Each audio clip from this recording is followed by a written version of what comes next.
Sir, आज का कार्यक्रम क्या है? मैं doctor Chittaranjan Kumar, assistant professor Allahabad विश्वविद्यालय। आज नया परिमल और हिंदुस्तानी एकेडमी के तत्वावधान में प्रयाग साहित्य महोत्सव का आरंभ हो रहा है। आज इस कार्यक्रम का पहला दिन है। प्रातः 10 बजे से लेकर 1 बजे तक इसका उद्घाटन सत्र शुरू हुआ। मैं आपको विस्तार से बताना चाहूँगा कि इलाहाबाद शहर के लिए ये आयोजन क्यों महत्वपूर्ण है।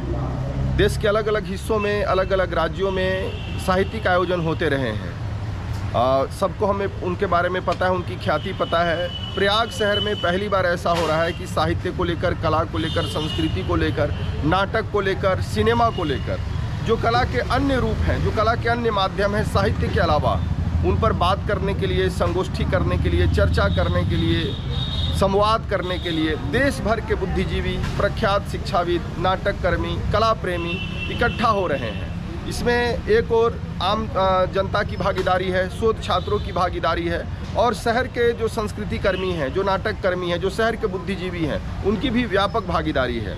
6 दिवसीय इस आयोजन का महत्व आप इसी से समझ सकते हैं कि इसमें हमने देश भर की बड़ी बड़ी संस्थाओं के लोगों को, बुद्धिजीवियों को आमंत्रित किया है। एकेडमिक्स के महत्वपूर्ण लोगों को आमंत्रित किया है, जो कला और अन्य माध्यमों के बारे में देश की प्रतिष्ठित पत्र पत्रिकाओं में अपने विचार रखते हैं, उन्हें आमंत्रित किया है। देश भर के अलग अलग विश्वविद्यालयों के बुद्धिजीवियों को आमंत्रित किया है। आज के उद्घाटन सत्र में जयपुर विश्वविद्यालय से प्रोफेसर नंद किशोर पांडे जी आए, दिल्ली विश्वविद्यालय से प्रोफेसर अवनिजेश अवस्थी जी आए। मैं सिर्फ अभी कुछ नामों का उल्लेख कर रहा हूँ। अगले 6 दिन में तकरीबन 3 दर्जन से ज़्यादा वक्ता और विचारक आएंगे, जो देश के अलग अलग हिस्सों से आएंगे। हमारे पास राजस्थान से भी विद्वान आ रहे हैं, दिल्ली से भी हमने कई लोगों को आमंत्रित किया है। देश के अलग अलग हिस्सों से, काशी हिंदू विश्वविद्यालय से लोग आ रहे हैं, दिल्ली विश्वविद्यालय से लोग आ रहे हैं।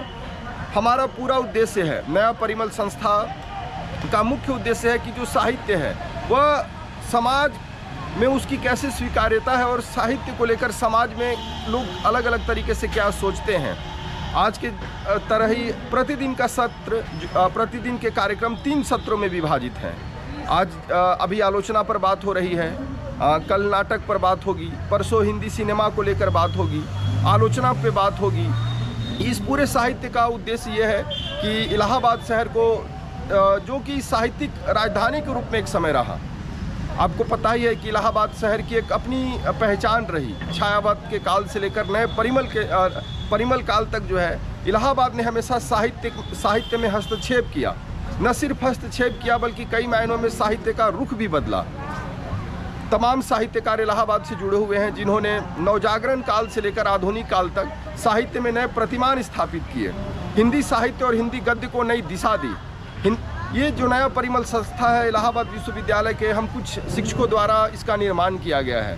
हम चाहते हैं कि इलाहाबाद शहर, जो एक समय साहित्यिक गतिविधियों का केंद्र हुआ करता था, जो हमेशा साहित्य में हस्तक्षेप करता था, नई बहसों को जन्म देता था और बहसों को आमंत्रित करता था, उन चीज़ों को फिर से शुरू किया जाए। हिंदी विभाग के शिक्षकों और छात्रों की इसमें सक्रिय भागीदारी है। लेकिन हमारे लिए बहुत गर्व करने वाली बात है कि इलाहाबाद शहर के रंगकर्मियों, संस्कृति कर्मियों और बुद्धिजीवियों का भी हमें बहुत सहयोग मिला। इस कार्यक्रम की रूपरेखा हम लोग पिछले 3 महीने से बना रहे थे, और तमाम अलग अलग तरीके से अलग अलग लोगों के हमने सुझाव आमंत्रित किए। और 6 दिनों तक यह जब कार्यक्रम संपन्न होगा तो आप देखेंगे कि इसकी गूंज और इसकी धमक दूर तक सुनाई देगी। ये मूलतः ये आयोजन साहित्य पर केंद्रित है, संस्कृति पर केंद्रित है, नाटकों पर केंद्रित है, हिंदी आलोचना पर केंद्रित है। हम सारे लोगों को आमंत्रित करते हैं, इलाहाबाद शहर के बुद्धिजीवियों को, आम लोगों को, छात्रों को, कि इस कार्यक्रम में आए और वाद विवाद संवाद का आनंद लें। इस गुनगुनी धूप में, इस ठंड के मौसम में एक गर्म प्याली चाय के साथ हमारे 1-2 सत्र खुले में भी आयोजित होंगे। देश भर के आए हुए विद्वान जनों के राय का लाभ लें, उनसे संवाद करें। और ये इन सारे आयोजनों में हम आप सारे लोगों को सादर आमंत्रित करते हैं। फिलहाल इतना ही।